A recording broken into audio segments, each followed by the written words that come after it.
Mga kabiyahe, andito tayo sa Rusi San Nicolas Tres, Bacoor, Cavite. Ipi-place ko lang sa inyo ito. 3 wheels ito mga kabiyahe. Si Rusi nga pala ay nagkaroon na rin ng 3 wheels electric bike.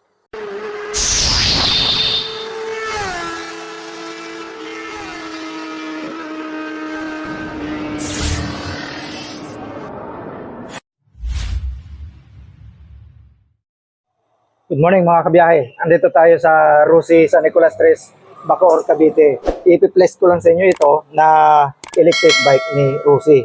3 wheels ito mga kabiyahe, kulay white at yung gulong niya ang size ay 3.00 by 8. At kung mapapansin niyo mga kabiyahe, si Rusi nga pala ay nagkaroon na rin ng 3 wheels electric bike.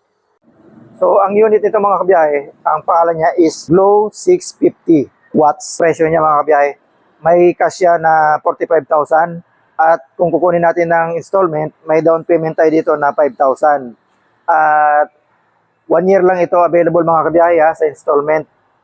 Kaya naman, ang monthly nito sa 1 year ay medyo mataas. Pero hindi naman ganun kataasan. 4,420 po lamang. At magkaka-rebate tayo dito ng 200 pesos kung updated tayo sa pagbabayad.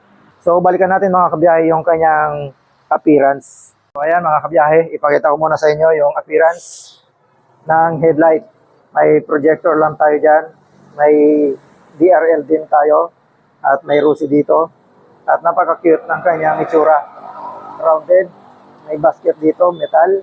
Yung kanyang gulong. Magamit siya ng drum brake sa unahan. Maging dito sa likuran mga kabiyahe, drum brake din ang ginamit ni Rusi na preno. Sa likuran niya, meron ulit tayo ditong metal basket, may reflectorize. At kung itatanong ninyo, kung meron itong propel na libre, ay meron po yan. Nandyan sa kanyang compartment, mamaya tingnan natin. At yung ginamit na bubong, o ayan, hindi pa yan masyado naka-fix, kaya gumagalaw, hindi pa naka-bolt ng mahigpit. So ito, hindi siya yung matigas na plastic. May pagka-rubberize siya mga kabiyahe. So ito yung backrest natin na napakalambot din. Naka-double stitch yan. Maganda yung leather niya. At dito, meron tayo ditong armrest. Ayan, malambot. Kung mapapansin nyo mga kabiyahe, no, yung mga metal na ginamit dito, matataba siya. Kung susukatin ito, mga nasa 1 inch itong laki niya. At naka-Allen wrench bolt tayo dito. Ayan. Stainless, hindi yan kinakalawang. And then, dito naman, sa upuan ng driver natin, same lang din dito sa second row natin. Ayan.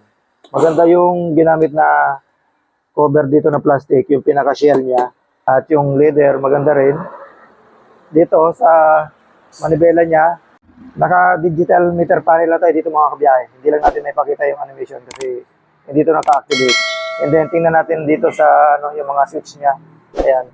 Ito yung preno sa unahan. At yung makikita natin dito mga switch, ito yung DR, which is ito yung drive and reverse. And then dito naman sa gitna, yung 1, 2, 3, yung selector option natin yan.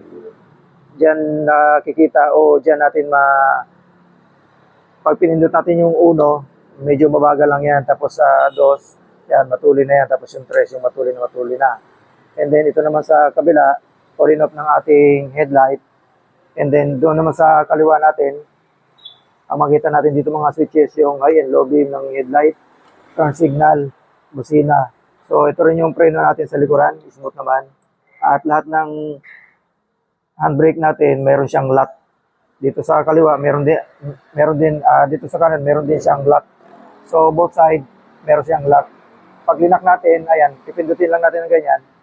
Kasi bitawan na natin, nakalock na yan. So hindi na gagalaw yung unit natin, ayan o.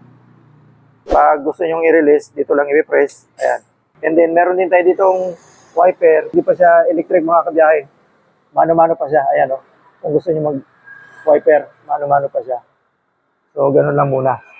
Pero siguro soon gagawin na rin yan ni Rusi na electric din o automatic na rin.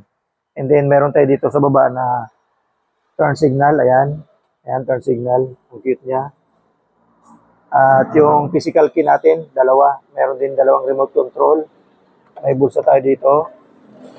Malalim din. At kung meron tayong handbrake, meron din tayo ditong foot brake. Ayan. So, safety. And then, ito, nabubuksan ito. Dito nakapwesto yung battery. And then, dito sa second row, nabubuksan din ito. Ayan.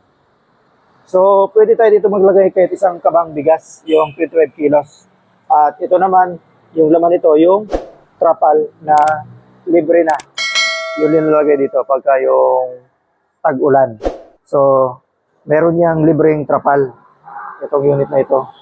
So, yun mga kabiyahe, kung nagustuhan nyo itong unit na ito, dito lang kayo pumunta sa Rusi, San Nicolas Tres, Bacoor, Cavite. Shoutout sa inyo lahat mga kabiyahe. Maraming salamat. Kita-kits muli tayo. Biyahe ni Frank. God bless.